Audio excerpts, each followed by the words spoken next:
Merhaba arkadaşlar, kanalıma hoş geldiniz. Bugün sizlerle bu 4 motifli olan yastık modelini yapacağız. Daha önce yanındaki tek çiçekli olarak göstermiştim. Bugün de sizlere bu 4 motifli olarak yastık modelini göstereceğim. Çiçek yapılışını daha önce size paylaşmıştım. Bu videoda çiçek yapılışını tekrar etmeyeceğim. Diğer işlemler gayet kolay. Herkesin rahatlıkla yapabileceği bir yastık kılıfı. Ortadaki her çiçek için yaklaşık her bir çiçeğe 90 metre ip gitti. Diğer öykü renkte olan kısımlar için ön ve arkaya toplamda 250 metre kadar ip gitti. Püsküllerini ben battaniyeden kalan ipimle yaptım. Siz isterseniz farklı iplerde kullanabilirsiniz. İpim %100 koton ip. Ben yurt dışında yaşıyorum. Hobby Lobby'den alıyorum. Kanalıma hala abone değilseniz kanalıma ücretsiz abone olabilir. Zili açarak sıradaki videolardan anında haberdar olabilirsiniz. Videolarımızın keşfete düşmesi için videomuza beğen ve yorum atarak destek olursanız sevinirim arkadaşlar. Şimdi modelimizin yapılışına geçebiliriz.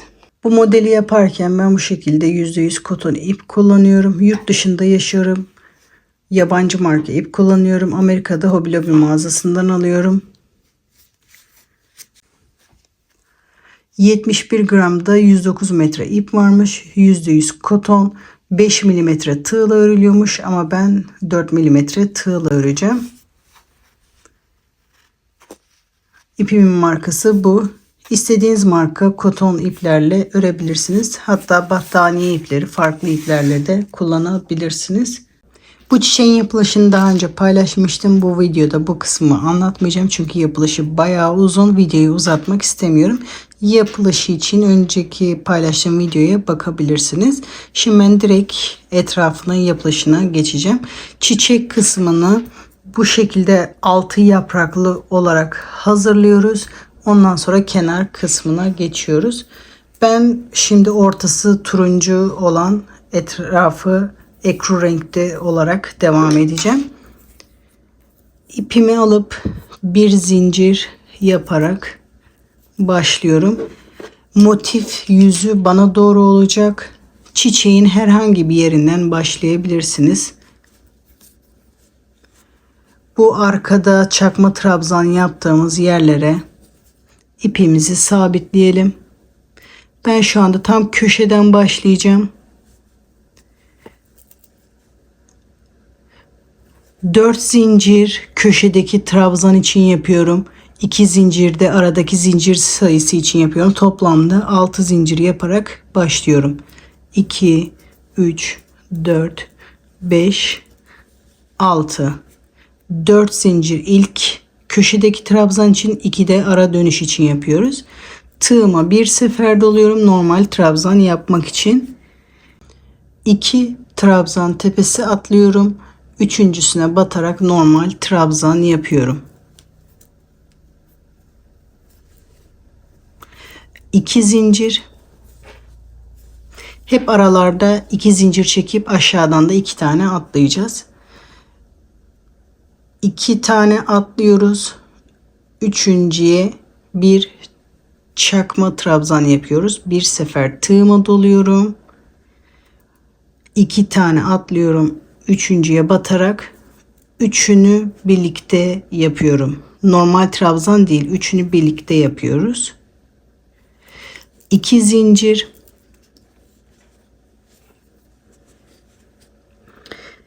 Bir, iki, üçüncüye batarak bir sık iğne yapıyorum. Yani bir teline batarak bir sık iğne yapıyorum. 2 zincir. Tığıma bir sefer doluyorum. 1, 2, üçüncü trabzan tepesine batarak üçünü birlikte yapıyorum. Yani çakma trabzan yapıyorum. 2 zincir. 1, 2, üçüncü trabzan tepesine batarak normal trabzan yapıyorum. 2 zincir. Şimdi artık köşe yapacağım. Tığıma 2 sefer doluyorum. 1, 2, 2 trabzan tepesi atlıyorum. Üçüncüye batarak ipimi oradan alıyorum. 2 sefer doladıklarımı Üçüncüyü de son ikisini yapıyorum. Şimdi köşe yapıyoruz. Tek taraf bitmiş oluyor. 5 zincir.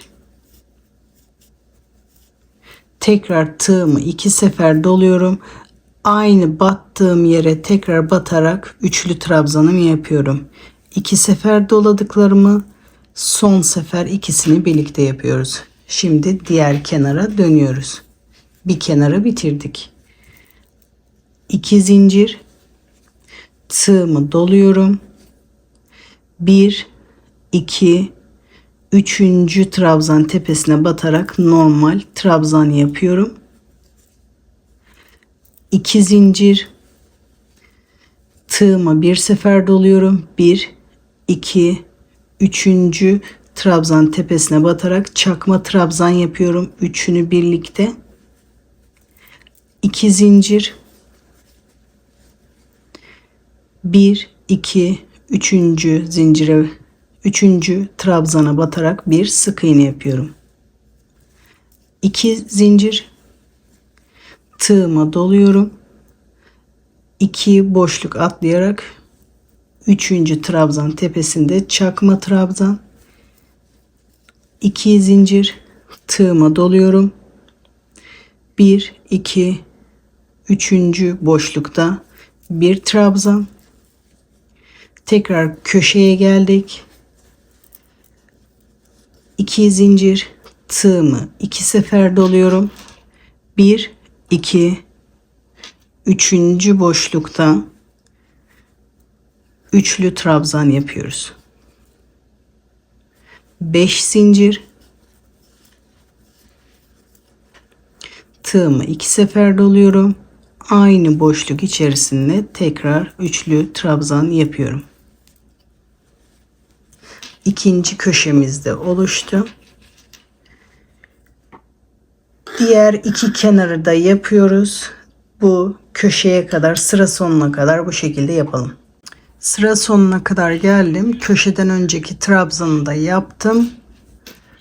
2 zincir. Bu ilk yaptığımız 4 zincir köşedeki o üçlü trabzan yerine sayılıyor. Şimdi tekrar 2 sefer tığıma doluyorum. Bu aynı başlangıç yerine batarak köşenin diğer tarafını yapıyorum. Üçlü trabzan.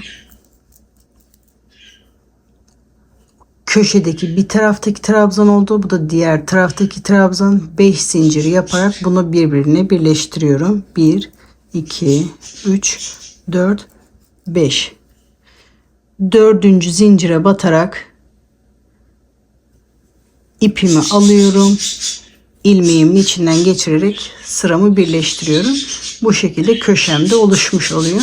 Şimdi yeni sıraya başlayabiliriz. 3 zincir yaparak sırama başlıyorum. Tığıma doluyorum. Zincirin arka teline bir trabzan yapıyorum. Tığıma doluyorum. Zincirin arka teline bir trabzan yapıyorum. Trabzanın arka teline bir trabzan yapıyorum. Her boşlukta zincirlerin üzerine birer tane, trabzanların üzerine birer tane trabzan yapıyoruz. Aralarda 2 zincir yapmıştık. Her zincire arka tellerine, ikisini bir boşlukta yapmıyoruz. Arka teline bir trabzan, ikinci zincirin arka teline bir trabzan. Bu yaptığımız trabzanın tepesine bir trabzan. Zincirin arka teline bir trabzan. İkinci zincirin arka teline bir trabzan. Burada sık iğnenin arka teline bir trabzan. Bu şekilde köşeye kadar, bu trabzanın üzerine kadar yapalım. Trabzanın üzerine kadar geldim. Şimdi köşeyi yapıyoruz. Köşede 5 tane zincir yapmıştık ama buraya toplamda 6 tane trabzan yapacağız. Şimdi ilk zincirin arka teline bir trabzan yapıyoruz. İkinci zincirin arka teline bir trabzan yapıyoruz. Üçüncü zincirin arka teline bir trabzan yapıyoruz. 5 zincir. Şimdi bu taraf bitti. Şimdi diğer tarafa dönüyoruz. Tığımıza doluyoruz. Son battığımız zincirin içine tekrar bir tane daha trabzan yapıyoruz. Tığıma doluyorum. Sıradaki zincirin arka teline bir trabzan yapıyorum. Tığıma doluyorum. Sıradaki zincirin içinde bir trabzan yapıyorum. Tığıma doluyorum. Trabzanın tepesinde arka telinde bir trabzan yapıyorum. Zincirin arka telinde bir trabzan. İkinci zincirin arka telinde bir trabzan. Bu kenarı da aynı diğer kenardaki gibi tamamlıyoruz. Bütün kenarları ve köşeleri sıra sonuna kadar aynı yapalım. Sıra sonuna kadar geldim. Son köşeyi de yaptım. Bu ilk trabzanın yerine zincir çekmiştik. Bu trabzanın tepesinden ipimi alıyorum. İlmeğimi içinden geçirerek sıramı bitiriyorum. Şimdi yeni sıraya başlıyoruz. 3 zincir. 3 zincir. Tığıma doluyorum. Yine aynı şekilde sadece arka tellerine batarak trabzan yapacağız. Hepsinin üzerine birer sefer batacağız. Bu şekilde trabzanımızı yapacağız.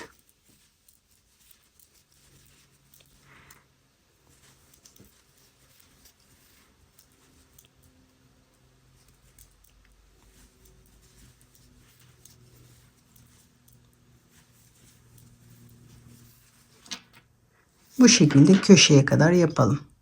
Köşeye kadar geldim. Köşeyi aynı diğer sıradaki gibi yapacağız. İlk zincirin arka telinde bir trabzan. İkinci zincirin arka telinde bir trabzan. Üçüncü zincirin arka telinde bir trabzan. Şimdi bu taraftaki sıra bitti. Aynı en son battığım zincirin içinde tekrar bir trabzan. İkinci zincirin içinde bir trabzan. Sıradaki zincirin içinde bir trabzan. Şimdi artık trabzanların üzerinde trabzan yapmaya başlıyoruz. Arkadaki telinde bir trabzan. Sıradaki trabzanın arka telinde bir trabzan. Bu şekilde sıralarımızı devam ediyoruz. Sıramızı bu şekilde, köşeleri de aynı şekilde sıra sonuna kadar, buraya kadar aynı şekilde yapalım. Sıra sonuna kadar yaptım. İlk yaptığım trabzanın tepesinden bir ipimi alıyorum. İlmeğimi içinden geçiriyorum. Bu şekilde sıramı bitiriyorum. Bir tane motifimi bitirdim. Sadece çiçeğin etrafına 2 sıra yaptım. Siz bunu yastığınıza göre, ipinizin kalınlık ve inceliğine göre daha fazla yapabilirsiniz. Benim yastığım 45'e 45 santim. Yastığıma toplamda 4 tane motif yapacağım. Eğer siz daha farklı sayıda yapmak istiyorsanız daha da yapabilirsiniz. Yastığımı bu şekilde 4'e katlayıp motifim yeterli mi diye bakıyorum. Bu şekilde 2 sıra benim motifim için yeterli. Daha fazla eklemeyeceğim. Çünkü yastığıma büyük gelecek. Her motifimi çiçeğin etrafına bu şekilde 2 sıra yapıp bırakacağım. Şimdi ikinci sırayı bitirdikten sonra bir zincir çekip ipimi kesiyorum. Diğer 3 tane çiçeği de aynı bunun gibi 2 sıra yapıp bitiriyoruz. Ondan sonra size eklemeyi göstereceğim. Diğer motifleri de bu şekilde hazırlayalım. Ondan sonra birbirine ekleyelim. Bu şekilde 4 tane kare motif hazırladım. Şimdi bunları birbirine birleştireceğiz. Ondan sonra arka kısmını yapacağız. Toplamda 4 tane hazırladım. Bu dördünü bu şekilde yan yana koyduğum zaman benim bir yastık ölçüm oluyor. Bu 4 tane motif eğer sizin yastığınıza bu şekilde büyük geliyorsa bu bir sıra yaprağı iptal edip ya da 2 sıra kaç sıra iptal etmek istiyorsanız o şekilde sıraları iptal edip çiçekleri biraz daha küçük ondan sonra bu sıraları yapabilirsiniz. Tabi buralar bu kadar olmayacak o zaman. O sayıları hesaplayıp bu 4 köşeye denk gelecek şekilde belki bu aradan bir tane trabzanı iptal etmeniz gerekecek. Belki 2 tane iptal etmeniz gerekecek çiçek sayısına göre. Onu o şekilde hesaplayarak yapabilirsiniz. Bu yapraklar benim için, benim yastığım için 45'e 45 santim için ideal. Şimdi bunları bu şekilde birleştireceğiz. Etrafında kullandığınız ipiyle de yapabilirsiniz. Turuncu renkle de birleştirebilirsiniz. Hangisiyle yapmak isterseniz. İlk önce bu şekilde ilerleyeceğim. Şimdi 2 motifi alıyorum. Ucuca getiriyorum bu şekilde.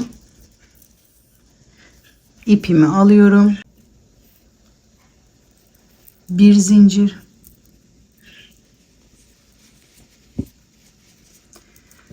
Tam burada ikinci zincirin içinden ipimi buraya sabitleştiriyorum.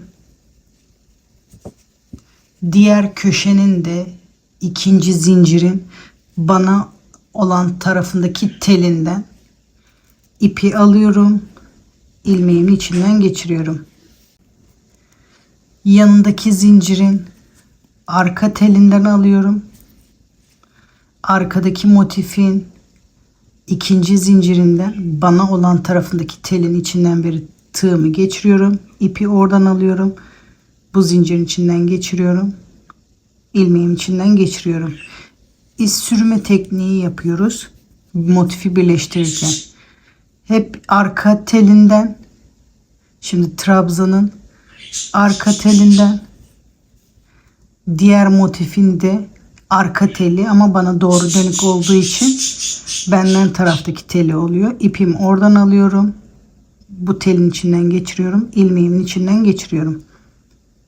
Bu şekilde bir tel oradan, bir tel buradan ipimi alıyorum. İlmeğimin içinden geçiriyorum. Bir tel oradan, bir tel buradan ipimi alıyorum. İlmeğimin içinden geçiriyorum. Bir tel oradan, bir tel buradan ipimi alıyorum. İlmeğimin içinden geçiriyorum. Ekleme kısmı bu şekilde oluyor. Bunu bu köşenin ikinci zincirine kadar yapıyoruz. Bu şekilde ikisini bu motifte ikinci zincire kadar yapıyoruz.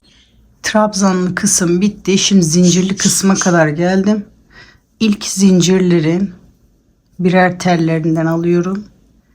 Birleştiriyorum. İkinci tellerinde de aynı. İpimi alıyorum.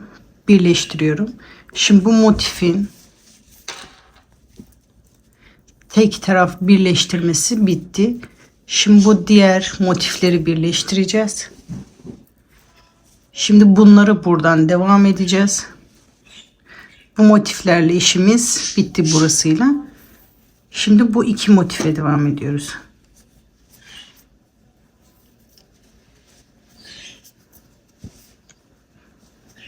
Bunların da aynı ikinci zincirden başlayacağız. İkinci zincirin arka telinden alıyorum, tığımı batırıyorum. Arkadaki motifin de ikinci zincirinden tığımı batırıyorum. İpimi alıyorum. İlmeğimin içinden geçiriyorum. Burayı sıkalım, açılmasın. Yanındaki zincirin arka telinden, arkadaki motifin ikinci zincirin içinden tığımı geçiriyorum. İpimi alıyorum. İlmeğimin içinden geçiriyorum.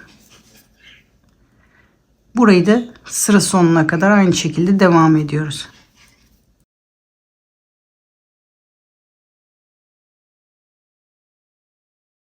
Burayı da aynı şekilde ikinci zincirin içine kadar birleştiriyoruz. Burada da trabzanlı kısım bitti. Şimdi zincirli kısmı yapıyoruz. Aynı zincirlerin arka tellerinden ipimi alıyorum. Zincirin içinden geçiriyorum. İkinci zinciri de aynı şekilde yapıyorum. İpimi alıyorum. İlmeğimin içinden geçiriyorum. Bir zincir çekip ipimizi burada kesiyoruz.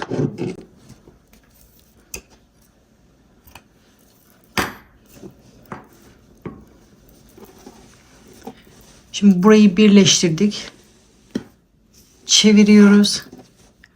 Aynı şekilde burayı da birleştireceğiz. Bir zincir yapıyorum.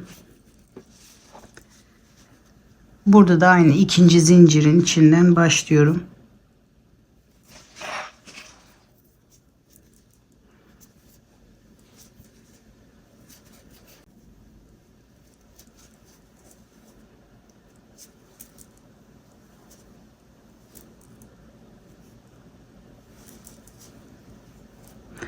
Bu tarafta aynı şekilde bir ilmek oradan, bir ilmek bu taraftan.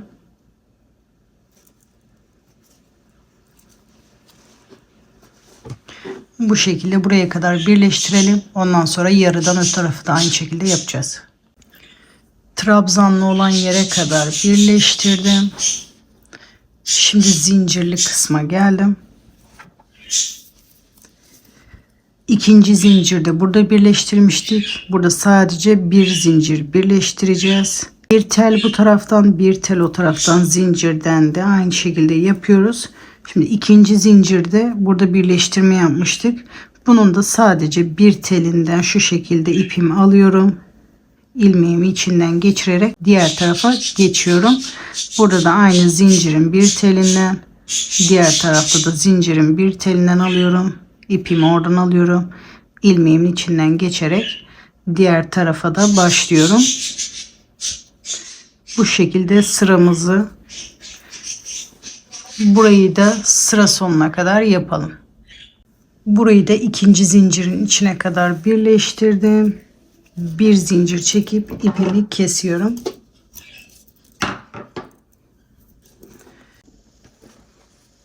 Bu şekilde 4 tane motifin birleştirme işlemi bitti. Şimdi arkayı kısaca gösterip onu da birleştireceğiz. Şimdi arka kısmı yapmaya başlayabiliriz. Sihirli halka yaparak başlıyorum. Sihirli halkayı ben nasıl yapıyordum? Kısa ipimi orta parmağımın önden arkaya doğru doluyorum. Birleşim noktasından sıkıca tutuyorum. Tığımı doladığım ipin arkasından beri geçiriyorum. İpi oradan alıyorum. Böyle tığımı bir hamle yapıyorum. Bir zincir atarak sihirli halkamı bu şekilde oluşturuyorum. 2 zincir yapıyorum. Toplamda 4 trabzan yapıyorum. Bu ilk çektiğimiz zincirde trabzan yerine sayıyoruz. Onunla birlikte şu anda 2 oldu. 3 ve 4. Arada 3 zincir.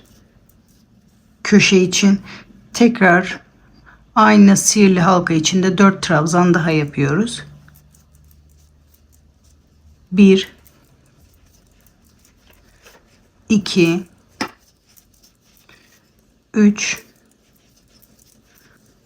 4.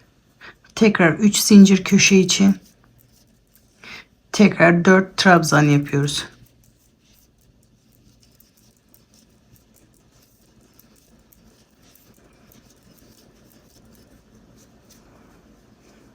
Bu şekilde toplam 4 tane yapacağız. 3 tane dörtlü trabzan oldu. Tekrar 3 zincir. Sihirli halka içinde 4 tane trabzan yapıyoruz.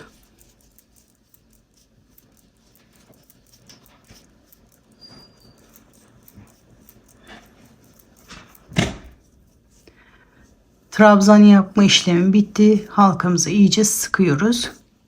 Şimdi son köşemizi yapıyoruz. 1 2 3. Burada ilk yaptığımız trabzanın tepesine batarak sıramızı birleştiriyoruz.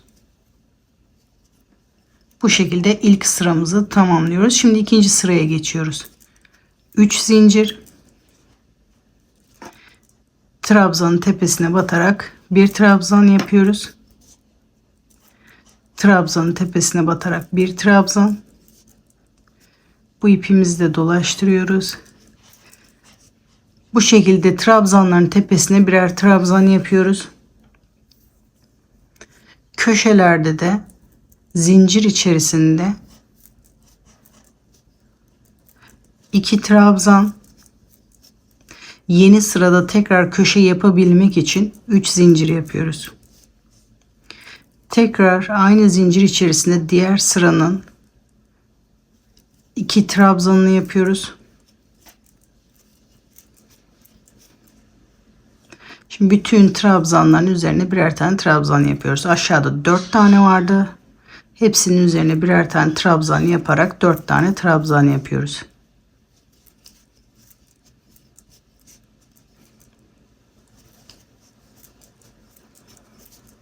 Bu arka kısım çok kolay. Hep bu şekilde yapıyoruz. Trabzanların üzerine birer trabzan, köşeyi de aynı. Hep bu sırayı tekrarlıyoruz. Köşe tekrar aynı buradaki gibi. 2 trabzan. Yeni sırada tekrar köşe yapabilmemiz için 3 zincir. Tekrar aynı boşluk içerisinde 2 trabzan yapıyoruz.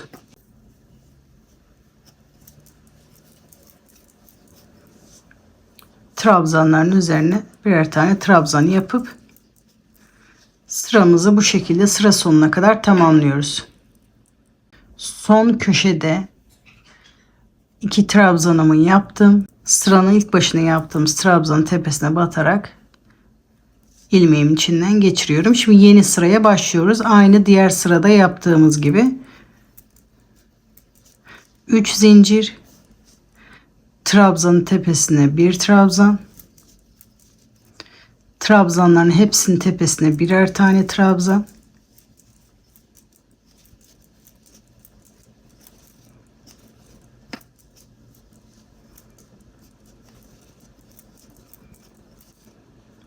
köşede aynı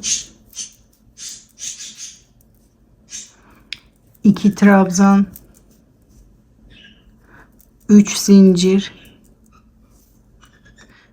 tekrar aynı boşluk içerisinde 2 trabzan yapıyoruz. Ve tekrar bütün trabzanların üzerine birer tane trabzan yapıyoruz. Bu şekilde sıra sonuna kadar tamamlıyoruz. Bunu tekrar anlatmama gerek yok. Aynı bu sırayı tekrarlıyoruz. Bu köşelerden kendisi büyümeye başlıyor. Şu şekilde yapılmışını göstereyim ben. Aynı şu şekilde bakın kendisi köşelerden büyümeye başlıyor. Aynı sırayı tekrar et diyoruz. Bu şekilde yapmak istediğimiz büyüklüğe kadar yapıyoruz. Ben böyle motifli olan yastığın büyüklüğünce yaptım. Bu öndeki motife denk gelecek şekilde onun büyüklüğünde yapıyoruz. Ben toplamda 1, 2, 3, 4, 5, 6, 7, 8, 9, 10, 11, 12, 13, 14, 15 sıra yapmışım. 15 sırada anca denk gelmiş buraya. 15 sıra yaptıktan sonra sıramı birleştiriyorum. İpimi burada kesiyorum.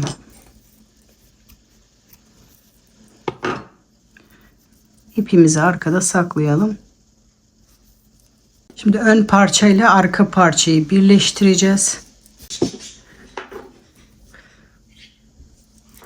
Arkanın tersi bana bakıyor. Önün tersi de arkanın tersine bakacak şekilde. Önün düzü bana bakıyor.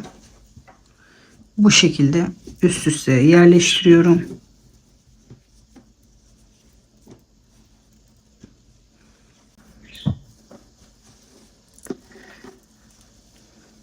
Alt kısmında boşluk bırakacağım. Yıkanabilme yeri bırakacağız. Yaklaşık motifin yarısına kadar birleştireceğiz birlikte. Sonra ortasını boş bırakacağım yastık geçebilmesi için. Ondan sonra diğer yarısını tekrar birleştireceğiz. Alt kısmından birleştirmeye başlayacağım. Bir zincir. Bu alt köşenin ikinci zincirinden ipimi oraya sabitliyorum. Diğer köşenin ikinci zincirinden ipimi alıyorum. İlmeğimin içinden geçiriyorum. Aynı motifleri birleştirirken yaptığımız işlemi yapıyoruz. Bir tel oradan, bir tel buradan.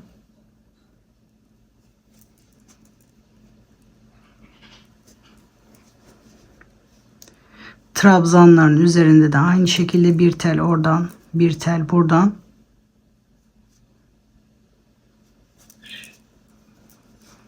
Bir tel oradan, bir tel buradan. Bu sık iğne yaptığımız yere kadar böyle ikisini birleştirelim. O bizim işaretimiz olsun. Sık iğne yaptığımız yere kadar ikisini birlikte yapıyoruz.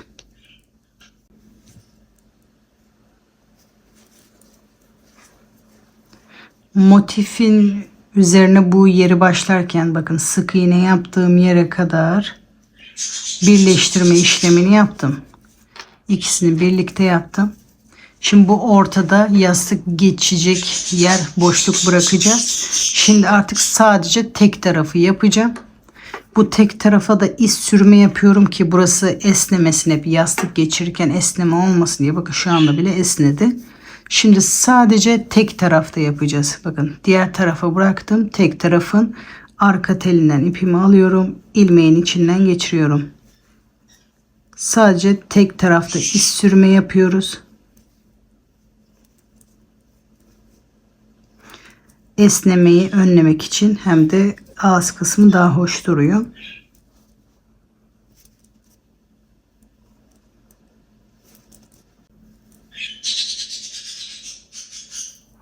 Bakın bu şekilde. Hem ağız kısmı daha hoş duruyor hem de esnemeyi önlüyor. Burayı da aynı bu sık iğne yaptığımız yere kadar tek olarak devam edeceğiz. Ortada birleştirdiğim yere kadar geldim. En son battığım yerin içinden beri batarak da iz sürme yapıyorum. Sonra yanındaki kalan tek zincirin içinden beri de bir iz sürme yapıyorum. Sonra trabzanın tepesine devam ediyorum. Bu şekilde bu sık iğne yaptığımız yerin tepesine kadar iz sürme yapmaya devam ediyoruz. Bu sık iğnenin tepesine kadar geldim. Buraya kadar böyle tek yapmıştık. Şimdi aynı diğer tarafta yaptığımız gibi ikisini birlikte yapmaya başlıyorum. Burayı ben ölçerek tutuyorum.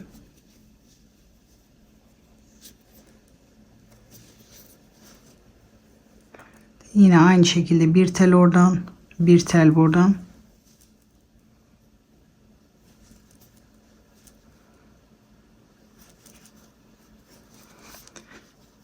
İkinci zincirin ortasına kadar bu şekilde yapıyoruz. İkinci zincirin ortasına kadar geldim. Şimdi sıramı dönüyorum. Bu sırayı kenara kadar gidiyoruz. Artık bu diğer kenarları sıra sonuna kadar hepsini birleştireceğiz. Boşluk bırakmayacağız. Aynı birleştirme işlemine devam ediyoruz. Zincirleri,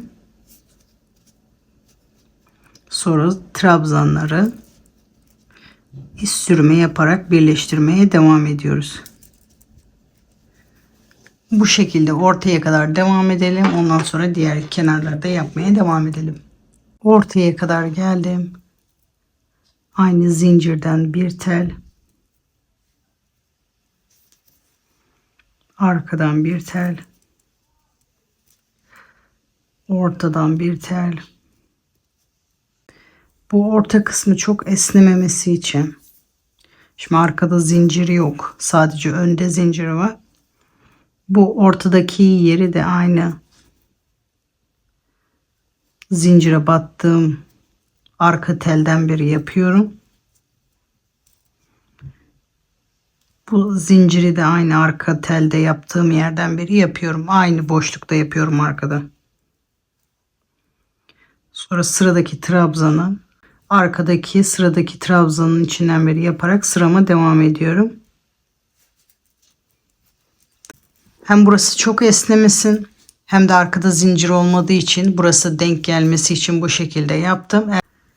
Eğer denk gelmezse aralarda yedirme yapabilirsiniz. Bu şekilde bu köşeyi de aynı şekilde dönüyoruz. Bu kenara da aynı şekilde yapıyoruz. Bu diğer kenara da aynı buraya kadar aynı şekilde sıramızı tamamlıyoruz. Ondan sonra sadece burası kalıyor. Şimdi sıra sonuna kadar bu ilk başladığımız yere kadar birleştirmeye devam edelim. Bütün kenarları birleştirdim. İlk başladığım yere kadar geldim. Son zinciri de birleştiriyorum. İlk yaptığım yere batarak ilmeğimi birleştiriyorum. Bir zincir çekerek ipimi kesiyorum. Sonra bu ipimi arkada saklıyoruz. Şimdi daha önce bu tarafı yapmıştık. Şimdi diğer tarafı yapmamız gerekiyor. Yastığımı ters çevirdikten sonra şimdi tek kalan diğer tarafı yapıyoruz. Diğer bütün kenarları birleştirdik. Şimdi tekli kalan bu kısmı yapıyoruz. Bir zincir yapıyorum. En son ikisini birlikte yaptığımız yerden ipimi alıyorum. İlmeğimin içinden geçiriyorum. Aynı burada yaptığımız gibi tek olarak devam ediyoruz. Arka tellerinden ilmeğin içinden geçiriyorum. Arka telinden ilmeğin içinden geçiriyorum. Bu şekilde tek olarak bu birleştirdiğimiz yere kadar yapıyoruz. Son birleştirdiğim yere kadar geldim. Bir zincir çekiyorum. İpimi kesiyorum. Bu ipimizi de arkada saklıyoruz. Şimdi püskül yapılışına geçebilirim. İlk önce şu kadar uzunlukta 2 parça ip kesiyorum.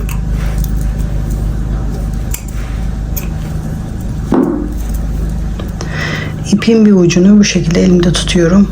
15 defa sarıyorum. 1, 2, 3, 4, 5, 6, 7, 8, 9, 10, 11, 12, 13, 14 ve 15. İpimi kesiyorum. Tek ipimi alıyorum. Sardığım ipin içinden geçiriyorum. 2 sefer düğüm atıyorum. Sıkı düğüm atıyorum. 2 sefer sıkı düğüm atıyorum.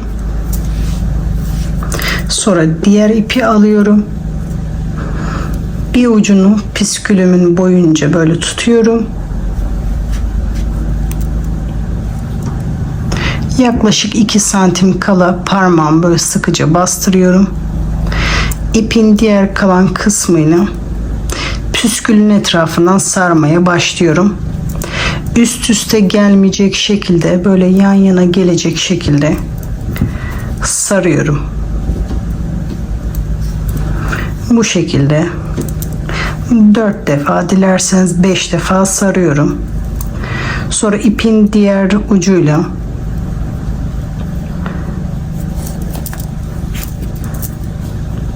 İki sefer düğüm atıyorum. 300.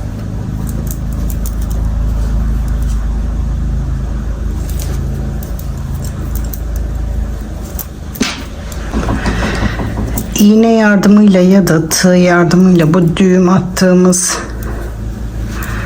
bu sardığımız yerin arkasından beri ipimizi geçireceğiz. Sardığım düğümün arkasından beri tığımı geçiriyorum. İlk önce tek ipimi çekeyim. Bunu çektim. Sonra diğerini deniyorum.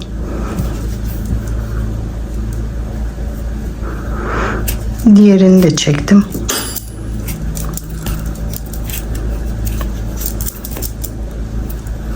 Sonra ikisini birlikte çekiyorum. Düğümü o tarafa çekmeye çalışıyorum.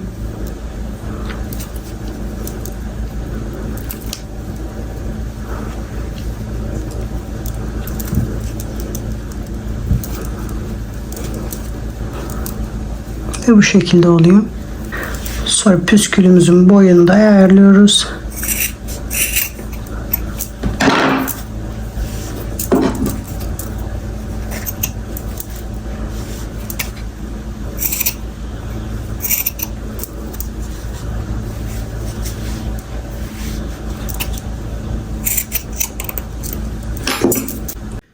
Püskülümüz hazır.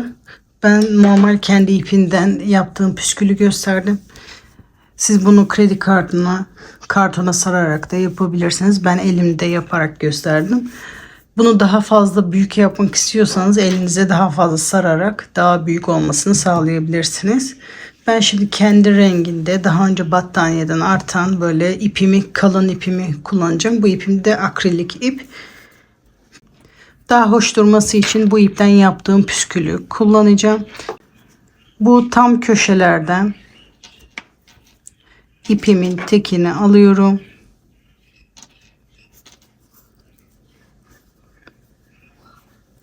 Diğer ucuyla 2 sefer düğüm atıyorum. Bu sardığım ipin arkasından beri bu ipleri aşağıya çekiliyoruz. İpimizin temiz durması için bu şekilde 4 köşeye ipimizi takıyoruz. Bu alt kısmını bağlamak için ben zincirden ip yapıyorum. Bu şekilde toplamda 50 tane zincir yapıp kendime burada bağlamak için ip hazırlıyorum. Bu şekilde 50 zincir hazırlayıp bu ipleri de ucuna saklayıp geliyorum. İpi ben hazırladım. Uçlarına da böyle püskül taktım hoş durması için. Şimdi yastığımı geçirip size bitmiş halini gösteriyorum.